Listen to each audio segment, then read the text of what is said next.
कभी राम नाम का जाप, कभी हरे कृष्णा पर यूपी में बढ़ती सियासत। कुछ यही हाल है उत्तर प्रदेश की राजनीति का। नमस्कार, मैं दीपक वत्स और आप देख रहे हैं न्यूज 80 का खास शो राजनीति। आज हम बात करेंगे इस कार्यक्रम में यूपी की विधानसभाओं के संभावित प्रत्याशियों पर चर्चा। आखिर कौन किस पार्टी से लड़ेगा इस बार का विधानसभा चुनाव, आइए देखते हैं। आपको लेकर चलते हैं वेस्ट यूपी की सबसे दमदार और हॉट सीट कही जाने वाली मुजफ्फरनगर की 6 की 6 विधानसभाओं पर, जिस पर हर राजनीतिक दल अपनी दावेदारी बड़ी मजबूती के साथ ठोक रहा है। यह सभी विधानसभाएं इसलिए भी खास हैं क्योंकि यहीं से शुरू होता है दिल्ली की सरकार का सफर। लेकिन उससे पहले जरा एक नजर मुजफ्फरनगर पर डालते हैं। यूपी के जनपद मुजफ्फरनगर की एशिया में एक अलग ही पहचान है। मुजफ्फरनगर का नाम यहां के नवाब मुजफ्फरनगर अली के नाम पर रखा गया। लगभग 100 वर्ष पहले इस जनपद की नींव रखी गई। दोआब में बसे इस जनपद को गंगा जमुना तहजीब से भी जाना जाता है। महाभारत काल में बसा प्राचीन शुक्र तीर्थ धार्मिक स्थल भी यहीं मौजूद है। यह जिला दिल्ली देहरादून नेशनल हाईवे 58 पर आता है। यहां मुगल काल के समय में बने हुए कई किले आज भी खंडरों की शक्ल में मौजूद है। पाकिस्तान से भी इस जिले का खासा नाता है। पाकिस्तान के सबसे पहले प्रधानमंत्री लियाकत अली भी मुजफ्फरनगर के प्रसिद्ध नवाब खानदान से ताल्लुक रखते थे, जिनकी पहचान उनकी कोटी कहकशा बड़े स्कूल के रूप में आज भी गवाही के रूप में खड़ी है। देश के कोने कोने से लाखों कावड़ यात्री भी हरिद्वार से गंगा जल लेकर मुजफ्फरनगर से ही होकर गुजरते हैं। धार्मिक आधार पर राजनीतिक लाभ की लालसा ने इस क्षेत्र को हर बार कई जातिगत समीकरणों में बांटा और वोट की चोट के साथ लगभग सभी पार्टियों ने अपनी राजनीति का दम दिखाया। 2013 में मुजफ्फरनगर दंगे से पहले जाट मुस्लिम वोट बैंक ने रालोद को राजनीतिक लाभ पहुंचाया था, लेकिन दंगे के बाद बैंक वोट समीकरण धर्म और जातिगत आंकड़ों के जाल में उलझकर सिमट गया। शायद यही वजह रही कि 2017 के विधानसभा चुनाव में मुजफ्फरनगर की सभी 6 की 6 विधानसभाओं पर भाजपा कब्जा करने में कामयाब रही, जिनमें सदर विधानसभा से भाजपा के कपिल देव अग्रवाल, बुढ़ाना से उमेश मलिक, खतौली से विक्रम सैनी, मीरापुर से अवतार सिंह भड़ाना व पुरकाजी से प्रमोद ऊंटवाल और चरथावल से विजय कश्यप मोदी लहर में विजयी हुए। लेकिन आज के समय में पश्चिम यूपी में भाजपा का मुख्य गढ़ समझे जाने वाले मुजफ्फरनगर में 2022 के विधानसभा चुनाव पर विपक्ष के काले बादल मंडरा रहे हैं। जनपद की सदर सीट की बात करें तो भाजपा के लिए यहां भी पहले के जैसे समीकरण बनते दिखाई नहीं पड़ रहे हैं। इस बार भाजपा के विधायक व राज्य मंत्री कपिल देव अग्रवाल अपनी हैट्रिक लगाने के मूड में हैं, तो दूसरी ओर विपक्ष के गठबंधन ने भी कमर कस ली है। इस सीट पर बीजेपी के विधायक कपिल देव से उन्हीं के पार्टी के कई दिग्गज नेता टिकट छीनने की जुगत में लगे हैं। एक बार उन नामों पर भी प्रकाश डालते हैं जो इस बार भाजपा से संभावित प्रत्याशी के रूप में सामने आए हैं। भाजपा संभावित प्रत्याशियों की सूची में मुजफ्फरनगर सदर सीट पर कपिल देव अग्रवाल, सुनील तायल, अशोक कंसल, संजय अग्रवाल, ये वो अलग नाम है जो भाजपा के संभावित प्रत्याशी के रूप में सामने आ रहे हैं। और सदर सीट पर ही सपा और आरएलडी गठबंधन पर भावी प्रत्याशियों के नाम की बात करें तो उसमें राकेश शर्मा, गौरव स्वरूप, सौरभ स्वरूप और पायल माहेश्वरी सहित सचिन अग्रवाल के नाम सामने आ रहे हैं, जो कि संभावित प्रत्याशी के रूप में सामने आए हैं। बीएसपी के संभावित प्रत्याशियों की बात करें तो इसमें पुष्पांकर पाल और जिया उर रहमान का नाम सामने आया है। कांग्रेस के संभावित प्रत्याशियों में सुबोध शर्मा और बिल्किस चौधरी के नाम पर चर्चा की जा रही है।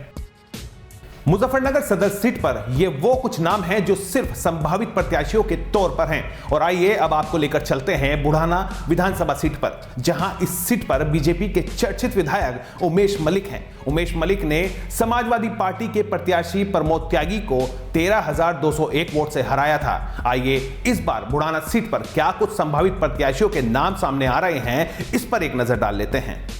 भाजपा के संभावित प्रत्याशियों में बुढ़ाना सीट से उमेश मलिक, नितिन मलिक, रामकुमार सहरावत के नाम सामने आए हैं, जबकि गठबंधन के सपा आरएलडी राजपाल बालियान, धर्मेंद्र मलिक और प्रमोद त्यागी के नाम पर प्रकाश डाला जा रहा है।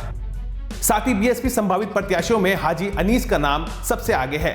कांग्रेस के संभावित प्रत्याशियों में मोहम्मद जावेद और नरेंद्र पाल वर्मा के नाम सामने आ रहे हैं। चुनावी माहौल में नेताओं की चाहत इन दिनों विधायक बनने की किस कदर बढ़ती जा रही है, मुजफ्फरनगर सीट और बुढ़ाना सीट पर हमने आपको बताया। अब हम बात करेंगे मुजफ्फरनगर की ही मीरापुर सीट की।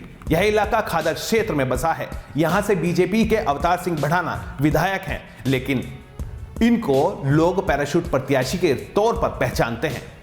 लेकिन इस बार इस सीट पर संभावित प्रत्याशी की लिस्ट जान लेते हैं कि क्या बीजेपी फिर से मौजूदा विधायक को मौका देने जा रही है या फिर कोई और। भाजपा संभावित प्रत्याशियों में यशपाल पवार, परवेंद्र भड़ाना, अनिल राठी के नाम सामने आ रहे हैं। साथ ही सपा आरएलडी गठबंधन में मौलाना जमील अहमद, चंदन सिंह चौहान और कादिर राणा का नाम प्रकाश में आ रहा है। इसके अलावा बीएसपी संभावित प्रत्याशियों में हाजी मूसा, मोहम्मद जमीर के नाम सामने आ रहे हैं। और कांग्रेस के संभावित प्रत्याशियों की बात करें तो विनोद गुज्जर और मोहम्मद अरशद इस सीट से अपने दावेदारी ठोक रहे हैं। अब तक हमने आपको मुजफ्फरनगर की 3 विधानसभा सीटों पर संभावित प्रत्याशियों की जानकारी दी और अब होगी बात मुजफ्फरनगर की खतौली सीट की। यह इलाका नेशनल हाईवे 58 के पास का है।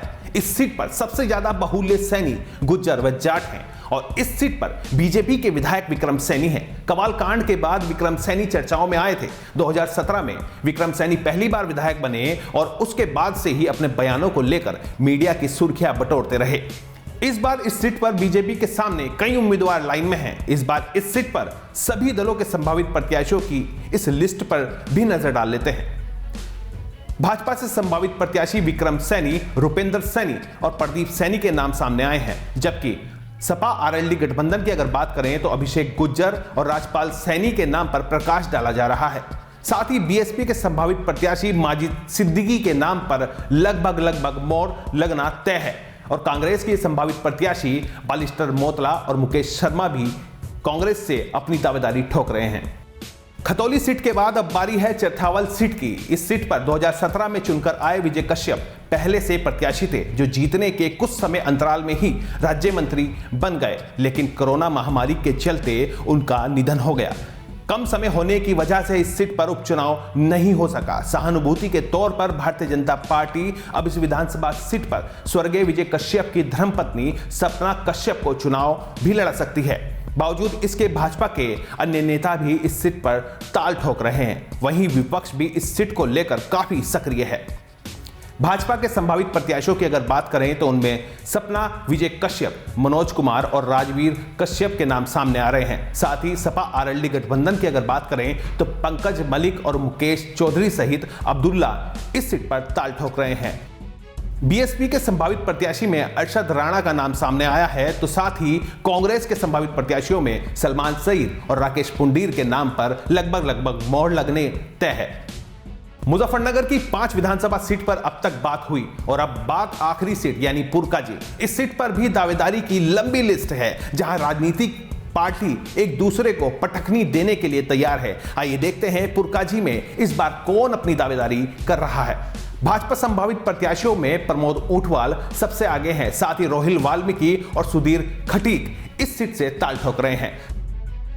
सपा आरएलडी गठबंधन में अनिल कुमार, उमा किरण अपनी ताल ठोक रहे हैं, तो बीएसपी से संभावित प्रत्याशी सुरेंद्र पाल सिंह भी इस सीट पर लगभग तय माने जा रहे हैं। कांग्रेस के संभावित प्रत्याशी दीपक कुमार और गीता काकरान भी इस सीट पर ताल ठोक रही हैं। राजनीति के इस खास शो में मुजफ्फरनगर जिले की हमने बात की, जहां लाइन में टिकटार्थ ही लगे हैं। 14 जनवरी से पहले उम्मीदवारों की घोषणा हो जाएगी, लेकिन इस वक्त चुनाव जीतने से ज्यादा अपनी बारी के इंतजार में नेता खड़े दिखाई दे रहे हैं। आखिर क्या 2022 के रण में उनको भी चुनाव लड़ने का मौका मिलता है? फिलहाल मेरे साथ इस खास शो में इतना ही। राजनीति के इस शो में हम आपके लिए नई दिलचस्प खबरें लेकर फिर से हाजिर होंगे। तब तक के लिए मुझे दीजिए इजाजत। नमस्कार। फेसबुक और यूट्यूब के बाद अब आपका पसंदीदा चैनल न्यूज़ 18 डेली हंट पर भी फॉलो करें।